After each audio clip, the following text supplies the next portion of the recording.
வணக்கம் and welcome to Adhya beauty tips channel. இன்னைக்கு நம்ம பார்க்க போகிறது ஒரு எக்ஸலண்ட்டான ஸ்கின்னுக்கான ரெமெடி தான். இதுக்கு நான் எடுத்துருக்கிறது பார்த்தீங்கன்னா முருங்கைக்கீரை பவுடர். இன்னைக்கு கொடுக்குற ரெமெடி வந்துட்டு இந்த முருங்கைக்கீரை பவுடர் எடுத்திருக்கேன். இந்த முருங்கைக்கீரை பவுடரில் விட்டமின் ஏ இருக்குது, விட்டமின் சி இருக்குது, விட்டமின் இ இருக்குது, ஆன்டி ஆக்சிடென்ட்ஸ் நிறைய இருக்குது. விட்டமின் ஏ என்ன பண்ணோம்னா உங்களுக்கு வந்துட்டு கொலாஜன் ப்ரொடக்ஷனை இன்க்ரீஸ் பண்ணோம், எலாஸ்டிசிட்டி இன்க்ரீஸ் பண்ணோம். இந்த முருங்கைக்கீரை பவுடரை உங்களோட ஃபேஸ்க்கு ஏற்ற மாதிரி ஒரு ஸ்பூன் எடுத்துக்கோங்க. எடுத்துட்டு இதோட ஒரு பைண்டிங்க்கு ஆலோவேரா ஜெல் எடுத்துக்கோங்க. ஆலோவேரா ஜெல்லும் உங்களுக்கு வந்து நல்ல மாய்ஸ்சர் கொடுக்கும். ப்ளஸ் வந்துட்டு மில்க் எடுத்துக்கிறேன். மில்கில் இருக்கிற நேச்சுரல் லாக்டிக் ஆசிட் என்ன பண்ணோம், உங்கள் ஸ்கின்னை வந்துட்டு நல்ல ஒரு பிரைட்னஸ் கிடைக்கிறதுக்கு இது மூணுமே பைண்டிங்காக நம்ம போடும்போது ஒரு நல்ல ஒரு எஃபெக்ட் கிடைக்கும்.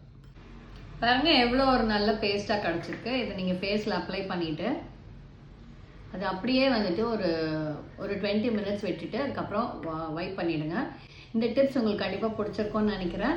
லைக் பண்ணுங்கள், ஷேர் பண்ணுங்கள், சப்ஸ்கிரைப் பண்ணுங்கள்.